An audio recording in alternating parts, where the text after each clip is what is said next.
Hello everyone. कल हम लोगों ने लाइव क्लास में इंटरनेशनल ट्रेड की जो रिवीजन की क्लास किया था, तो उसमें कुछ चीज़ें बाकी रह गई थी क्योंकि वहाँ पे फिर नेटवर्क इशू हो गया था, चीज़ें क्लियरली आप तक नहीं पहुँच पा रही थी, तो उस लाइव क्लास को बीच में रोकना पड़ा था। तो ट्रेड में जितनी भी बातें बची हुई थी वो सारी बातें इस वीडियो में हो जाएंगी। तो आप ये कह सकते हैं कि ट्रेड का जो रिवीजन का शेड्यूल था उसमें अब 2 क्लासेज हो जाएंगी, एक तो आपकी जो लाइव हुई थी और दूसरी आपको वीडियो के रूप में मिल रही है। तो आज हम लोग शुरुआत करेंगे।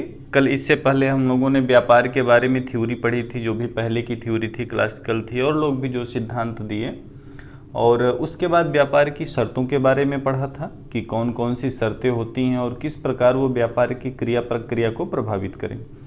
अब हम लोग यहाँ पे पढ़ेंगे मुक्त व्यापार और संरक्षण व्यापार के बारे में। तो जितने जितने पॉइंट्स आपकी परीक्षा के लिए महत्वपूर्ण हैं उन सारे पॉइंट्स को यहाँ पे डिस्कस किया जाएगा। और पहला पॉइंट है कि मुक्त व्यापार होता क्या है। पहली चीज़ है आपको ये समझना है कि मुक्त व्यापार क्या होता है।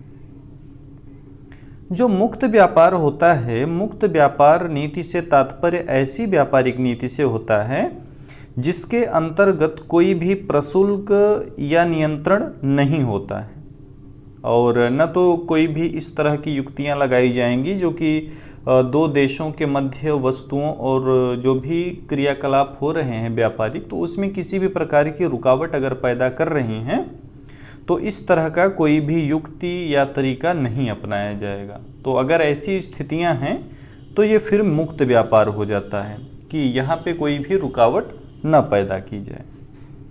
संरक्षण क्या होता है? संरक्षण की जो प्रक्रिया है या संरक्षण जो शब्द है, ये उस नीति की ओर संकेत करेगा जिसके द्वारा घरेलू उद्योगों को विदेशी प्रतियोगिता से बचाया जाता है। उदाहरण के लिए आप समझ सकते हैं, जैसे कि हमारे देश में ही देख लीजिए आप, हमारे देश में बहुत सारी वस्तुएं जो है चीन से आयात की जाती हैं। काफ़ी हद तक हम लोग चीन पे निर्भर हैं। तो सरकार लगातार ये प्रयास कर रही है कि किस तरीके से हम लोग आयात को प्रतिस्थापित करें और निर्यात को संवर्धित करें। इसके कई सारे तरीका हैं, जैसे कि जो विदेशों से सामान आ रहे हैं वहाँ पे आप टैक्सेस बढ़ा दीजिए। जितने प्रकार के तरीके होते हैं सरकार अपनाती है, और तरीके तो एक लिमिट तक ही अपनाएगी क्योंकि WTO ने भी हमारे हाथ बांध रखे होते हैं। फिलहाल जितना भी पॉसिबल है लगातार सरकार अपना प्रयास करती है। किस लिए? ताकि जो हमारे देश के अंदर उद्योग हैं, जो हमारे घरेलू उद्योग हैं, उनको विदेशी प्रतियोगिता मीन्स विदेशी उद्योगों से या जो विदेश से सामान आ रहा है उनके संबंध में घरेलू उद्योगों को बचाया जा सके या संरक्षित किया जा सके। इसका जो मुख्य उद्देश्य है वो मुख्य उद्देश्य यह है कि कम कीमत की वस्तुओं के आयात पे प्रतिबंध लगा दिया जाए। तो इससे क्या होगा कि ऊंची कीमत की वस्तुओं का जो उत्पादन करने वाले घरेलू उद्योग हैं उनको बचाया जा सकेगा। उदाहरण के लिए आप समझ सकते हैं, बहुत सारी ऐसी वस्तुएं हैं जो कि हम लोग चीन से आयात करते हैं तो हमको वो काफ़ी सस्ते में मिल जाती हैं, और वही वस्तुएं अगर हम अपने देश में खरीदें तो वो अपेक्षाकृत महंगी मिलती हैं। तो सरकार कुछ शुल्क वगैरह लगा देती है जिससे कि जो चीन से या अन्य देशों से सामान हमारे देश में आ रहा है उसका भी मूल्य हमारे देश में आने के बाद महंगा हो जाए। तो फिर उससे क्या होगा कि जब उसी मूल्य पर हमारे देश में पहले से वस्तुएं मिल रही हैं तो भाई हम क्यों जाएंगे चीन का सामान लेने।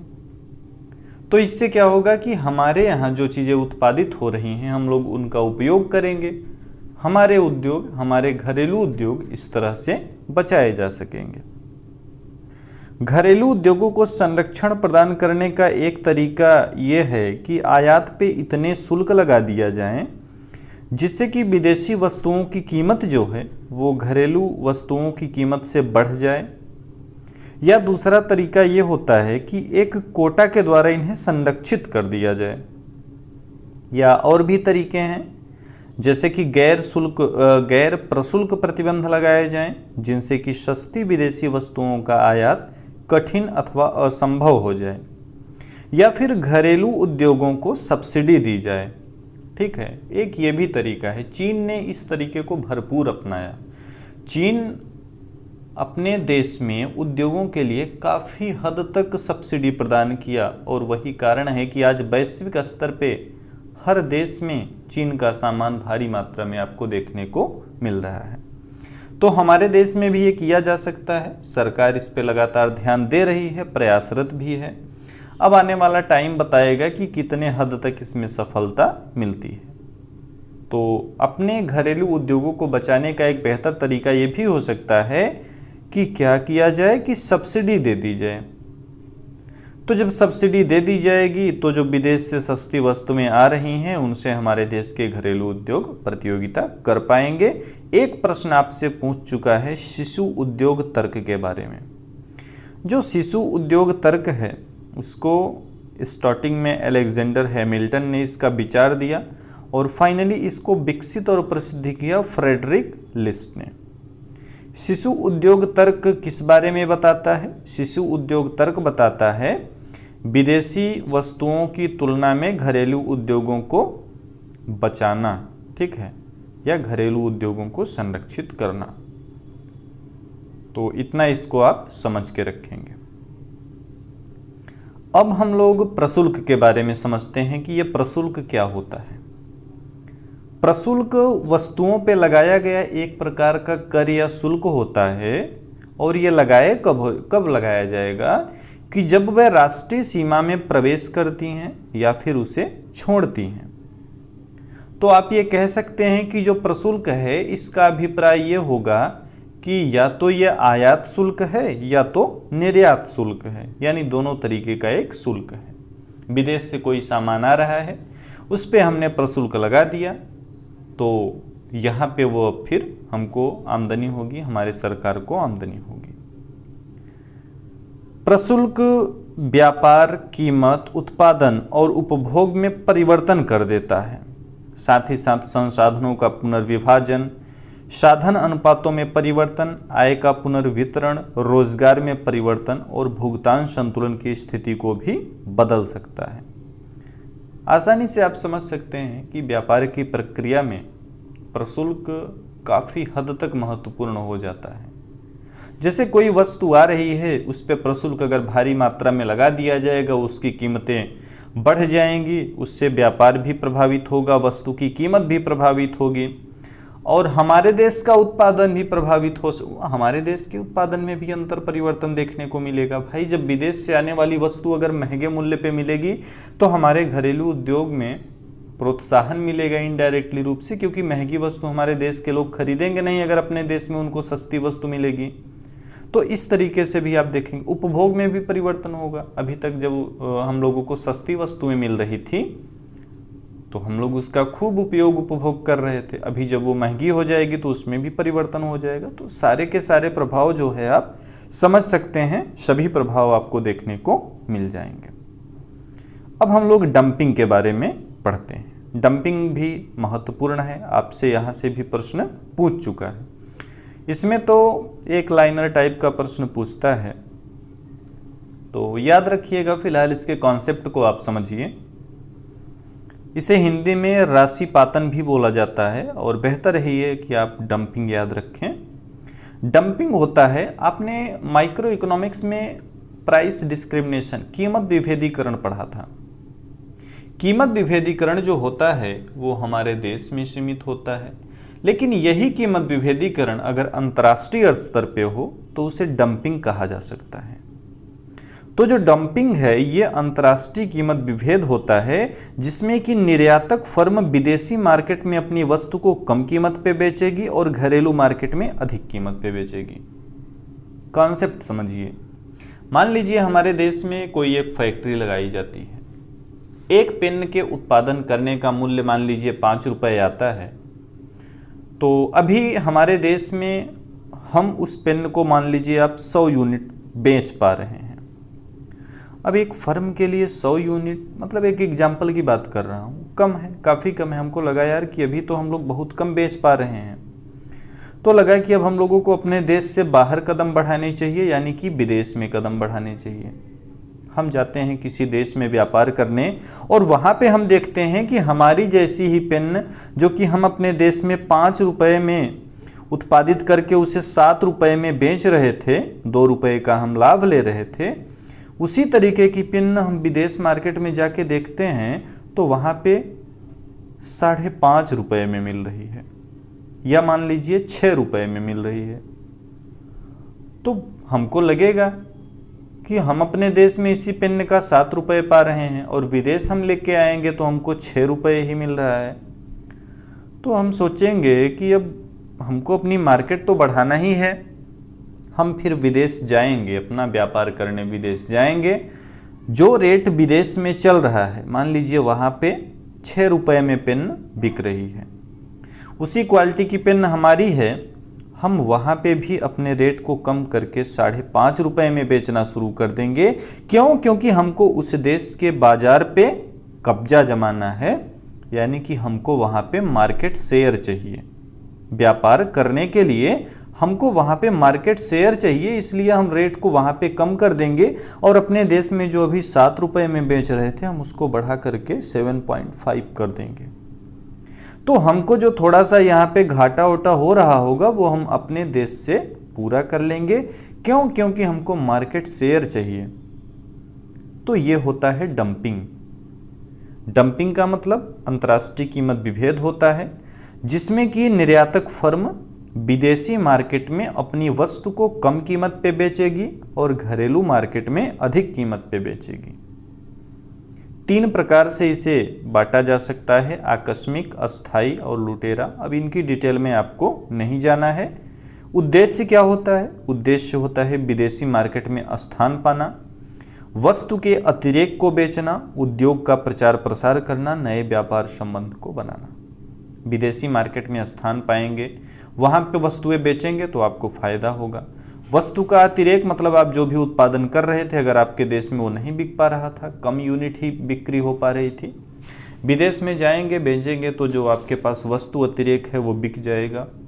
उद्योग का आपके प्रचार प्रसार होगा, नए व्यापारिक संबंध बनेंगे अन्य देशों से जहाँ पे आप अपना व्यापार करने जाएंगे। तो ये उद्देश्य हो गए डंपिंग के। अंतर्राष्ट्रीय व्यापार तथा भुगतान को नियंत्रित करने, अब हम लोग विनिमय नियंत्रण की तरफ आगे बढ़ेंगे। नियंत्रित करने की एक महत्वपूर्ण युक्ति विनिमय नियंत्रण है और इसका लक्ष्य होता है विदेशों से प्राप्तियों तथा विदेशों को किए गए भुगतानों को संतुलित करना। अंतर्राष्ट्रीय कार्टेल क्या होता है? माइक्रो में आपने कार्टेल पढ़ा होगा, अंतर्राष्ट्रीय कार्टेल को भी समझिए। जो अंतर्राष्ट्रीय कार्टेल होता है उसके उद्देश्य क्या होते हैं, इस बात को समझ जाइए। बाकी कार्टेल तो आपने माइक्रो में समझा ही है, उसी तरीके का यहाँ भी रहता है। इसका उद्देश्य होता है प्रतिस्पर्धात्मक कीमत के ऊपर वस्तु की वैश्विक कीमत निर्धारित करना। बहुत सारी ऐसी वस्तुएं हैं, अब जैसे डंपिंग से बचना है तो कार्टेल को अपनाना पड़ेगा, है ना। तो प्रतिस्पर्धात्मक कीमत के ऊपर वस्तु की वैश्विक, कुल मिला के वैश्विक कीमत को निर्धारित करना इसका एक उद्देश्य है। उच्च एकाधिकार लाभ कमाना, प्रत्येक सदस्य के लिए निर्धारित कोटे के अनुसार उत्पादन तथा पूर्ति पे नियंत्रण रखना, यानी जो भी सदस्य देश है उनको एक कोटा दे दिया जाएगा कि भाई आपको इतना उत्पादन करना है, इतना ही बेचना है। मुकाबले को रोकने के लिए माल की आपूर्ति है तो प्रत्येक सदस्य को विशेष क्षेत्र का आवंटन कर देना। आपकी वस्तु की गुणवत्ता क्या है, क्वालिटी क्या है, इस बारे में भी निर्णय ले लेना। वस्तु के प्रौद्योगिकी शोध और विकास को नियंत्रित करना। सदस्यों के बीच अन्य किसी प्रकार के प्रतिस्पर्धात्मक दबावों को खत्म करना।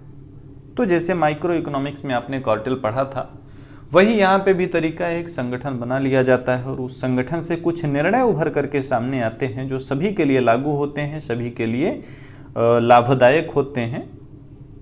ठीक है, ये आपके उद्देश्य हो गए अंतर्राष्ट्रीय कार्टेल के। किसी देश का भुगतान, चलिए इसको छोड़िए, चालू खाते में लेन देन,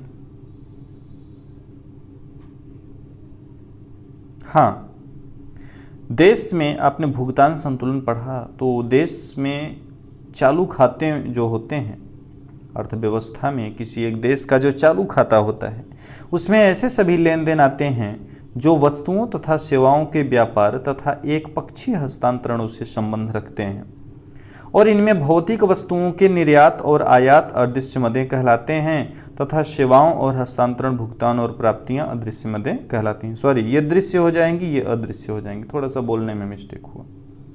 तो दृश्य और अदृश्य मदें क्या है आप देख लीजिएगा। बाकी यहाँ पे और जो महत्वपूर्ण बातें हैं, अब काफ़ी महत्वपूर्ण टॉपिक यहाँ से शुरू हो रहा है, विनिमय दर, जिसे विदेशी विनिमय दर के नाम से जाना जाता है। तो विनिमय दर एक ऐसी दर होती है जिस पर एक करेंसी का दूसरी करेंसी से विनिमय किया जाता है, और यह दर एक करेंसी की दूसरी करेंसी में कीमत होती है। जैसे डॉलर के मुकाबले आप रुपए को ले सकते हैं, ठीक है। कुछ इसके प्रकार होते हैं, जैसे कि तत्काल विनिमय दर। अब तत्काल विनिमय दर क्या होगी? जिस पर एक देश की करेंसी का दूसरे देश की करेंसी से वर्तमान अवधि में विनिमय किया जाए, उसे स्पॉट या तत्काल विनिमय दर कहा जाता है। उसके बाद एक होता है अग्रिम विनिमय दर। अग्रिम विनिमय दर क्या होगा कि जिस दर पर भविष्य में विदेशी करेंसी उपलब्ध की जाती है, यह आपका अग्रिम दर हो जाएगा। विनिमय दर के अब कुछ सिद्धांत हैं, शॉर्ट में आप देखते जाएं, डिटेल में तो आपने पढ़ा ही होगा, शॉर्ट में देखें ताकि आपके माइंड में बना रहे, परीक्षा में आपको याद आ जाए, ठीक है। तो पहला इसमें है विनिमय दर का मुक्त बाजार सिद्धांत या संतुलन विनिमय दर निर्धारण सिद्धांत। खुले बाजार में विदेशी विनिमय की मांग और पूर्ति विनिमय दर को निर्धारित करती है, यही बताता है विनिमय दर का मुक्त बाजार सिद्धांत। और संतुलन विनिमय दर वह दर होती है जिस पर विदेशी विनिमय की मांग विदेशी विनिमय की पूर्ति के बराबर होती है, ठीक। तो ये आपका हो गया पहला सिद्धांत। उसके बाद आता है एक टकसाल दर समता सिद्धांत, स्वर्णमान के अंतर्गत निर्धारित होता है, और ये जो सिद्धांत है, यह सिद्धांत अंतर्राष्ट्रीय स्वर्ण मानक के कार्यकरण से संबंध रखता है। इस प्रणाली के अंतर्गत सोने के सिक्के चलते थे या जो करेंसी चलती थी उसे एक निश्चित दर पर सोने में बदला जा सकता था, और करेंसी की एक इकाई का मूल्य सोने के निश्चित भार में होता था, अर्थात 1 रुपये डॉलर या पाउंड के बदले इतने ग्रेन सोना, मतलब कुछ भी वैल्यू, मान लीजिए 1 रुपये या 1 डॉलर के बदले पॉइंट में ही ले लो आप 5 पॉइंट ग्राम गोल्ड, इस तरीके का एक पैमाना डिसाइड कर दिया जाता था और इसी के आधार पर विनिमय किया जाता था। काफ़ी महत्वपूर्ण एक सिद्धांत आया विनिमय का क्रय शक्ति क्षमता सिद्धांत, और यहाँ से प्रश्न आपको 2-3 बार पूछ चुका है, तो भाई इसको आप लोग याद रखना। महत्वपूर्ण इसमें यह पूछता है कि किसने दिया या कौन से अर्थशास्त्री क्रय शक्ति क्षमता सिद्धांत से संबंधित हैं। तो जी कैसल, इनका पूरा नाम था गुस्ताव कैसल, इन्होंने क्रय शक्ति क्षमता सिद्धांत विकसित किया, और यह सिद्धांत कहता है कि 2 अपरिवर्ती कागज करेंसियों के बीच विनिमय दर उनकी क्रय शक्तियों की क्षमता निर्धारित करती है। इसका इन्होंने एक फार्मूला दिया, आर से इन्होंने प्रदर्शित किया इसे। तो अगर आपको ज्ञात करना है तो इसके लिए इन्होंने बताया कि आपको विदेशी करेंसी की घरेलू कीमत पता होनी चाहिए, फिर घरेलू कीमत सूचकांक और विदेशी कीमत सूचकांक। फार्मूला आपके सामने है, आप देख सकते हैं। इस फार्मूला के माध्यम से क्रय शक्ति क्षमता सिद्धांत आप ज्ञात कर सकते हैं, मतलब इस सिद्धांत से आप विनिमय दर ज्ञात कर सकते हैं। अब एक और महत्वपूर्ण पॉइंट या टॉपिक हम लोग देखेंगे, अवमूल्यन। अवमूल्यन तो वैसे अपने आप में काफ़ी बड़ा टॉपिक है, अगर आप अच्छे से पढ़ें तो काफ़ी टाइम लग सकता है इसको समझने में, लेकिन अभी आपकी परीक्षा बिल्कुल निकट है, और परीक्षा में जो आपसे प्रश्न पूछता है अवमूल्यन के बारे में, वो सारे डाउट यहाँ पे क्लियर होंगे, ये मेरी गारंटी है। अवमूल्यन का अर्थ होता है देश की मुद्रा के बाह्य मूल्य को कम करना। इसके अंतर्गत मुद्रा की आंतरिक क्रय शक्ति में कोई भी परिवर्तन नहीं किया जाएगा। तो जब अवमूल्यन किया जाएगा तो इससे क्या होगा, अवमूल्यन जब किया जाएगा तो देश की मुद्रा के बाह्य मूल्य में अन्य देश की मुद्राओं की अपेक्षा कमी हो जाएगी, जबकि विदेशी मुद्राओं के मूल्य में वृद्धि हो जाएगी। जो अंडरलाइन किया हुआ है इसको आप याद रखें। अवमूल्यन के पश्चात देश की मुद्रा के बाह्य मूल्य में अन्य देशों की मुद्राओं की अपेक्षा कमी हो जाती है, जबकि विदेशी मुद्राओं के मूल्य में वृद्धि हो जाती है। और अवमूल्यन के पश्चात क्या प्रभाव पड़ेंगे उनको भी समझ लीजिए। अवमूल्यन से निर्यात बढ़ेंगे, आयात कम होंगे, तो देश का भुगतान शेष जो है ये संतुलन की ओर अग्रसर होगा। सबसे बेहतर प्रभाव यही पड़ेगा। ठीक है, अवमूल्यन से निर्यात बढ़ेंगे और आयात कम होंगे, तो देश का भुगतान संतुलन जो है या भुगतान शेष जो है ये संतुलन की ओर अग्रसर होगा। तो ये हो गया इंटरनेशनल इकोनॉमिक्स में कुछ महत्वपूर्ण कॉन्सेप्ट। अब जैसे आईएमएफ हो गया, कब इसकी स्थापना होती है, किस समझौते के आधार पे होती है, कितने उस समय राष्ट्र थे जिन्होंने मिल करके स्थापित किया, या कौन कौन से जो है देश थे जो कि उस समय इसमें शामिल थे, कब से इसने कार्य प्रारंभ किया, मुख्यालय कहाँ है, सारी चीज़ें आप जो है जानते भी होंगे। एक बार फिर से आप देख सकते हैं। भारत जो है ये आईएमएफ के संस्थापक सदस्यों में से एक है और 27 दिसंबर 1945 को इन्हें मतलब हमारे देश ने समझौते पे हस्ताक्षर किया था। ठीक है, 27, एक मिनट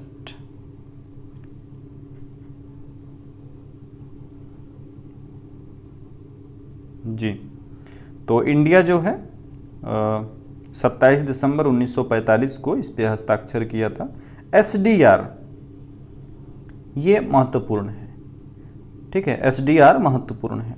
1970 में प्रारंभ हुआ, कागजी सोना के नाम से जाना जाता है और 70 में ये प्रारंभ होता है। 69 में जो आईएमएफ था उसके नियमों में कुछ संशोधन वगैरह करके एसडीआर का निर्माण किया गया। एसडीआर लेखा की एक अंतर्राष्ट्रीय इकाई है जो कि कोष विशेष आहरण लेखा में रखी जाती है। ये आपका एसडीआर हो गया। वर्ल्ड बैंक, अब इसको भी आपने पढ़ा। देखो ब्रेटन वुड्स सम्मेलन हुआ था, उसके बाद ही आईएमएफ और वर्ल्ड बैंक आए थे उसी सम्मेलन के पश्चात। तो ये चीज़ें आप लोग जानते ही होंगे। इसके कुछ पार्ट हैं विश्व बैंक के भी। उसके बाद एक ब्रिक्स बैंक अभी लेटेस्ट 21 जुलाई 2015 को शंघाई में ब्रिक्स बैंक ने अपना कार्य प्रारंभ शुरू किया। स्टार्टिंग में 100 अरब डॉलर की पूंजी थी और मतलब ये टारगेट किया गया था कि 100 अरब डॉलर की पूंजी से शुरू करेंगे, बाद में 50 अरब डॉलर से शुरू किया गया था। अभी केवी कामत तो इसके पहले अध्यक्ष थे, अभी कौन हैं आप अपडेट हो सकते हैं इसके लिए। उसके बाद कुछ कमेटियां, चलिए ये तो छोड़िए। विश्व व्यापार संगठन 1955 में 1995 में स्थापना होती है। गैट के स्थान पे लाया गया और गैट जो था वो 1948 में ही था। अच्छा, मुख्यालय इसका स्विट्जरलैंड के जेनेवा में है। बाकी इसका जो लेटेस्ट है वो मैंने आपको डिटेल में पढ़ाया ही होगा। एक बार यहाँ से क्वेश्चन पूछा था यूरोपीय यूनियन से कितने सदस्य देश हैं, तो ऐसी चीज़ों से अपडेट रहना आपके लिए ज़रूरी हो जाता है। जैसे ब्रिक्स में कौन कौन से देश हैं, एशियान में कौन कौन से देश हैं, इस तरीके की चीज़ें। G20 में जैसे पूछ लिया कौन देश शामिल है, कितने देश हैं, तो ऐसे नॉलेज आपको रहनी चाहिए। एक एशियाई विकास बैंक होता है, इसकी स्थापना 22 अगस्त 1966 को की गई थी। 67 देश, मुख्यालय फिलीपींस। ये सब चीज़ें जो है आप अपने तरीके से देखते रहें तो बेहतर ही रहता है। ठीक है, अंकटाड होता है, ये 1964 में स्थापित किया गया था।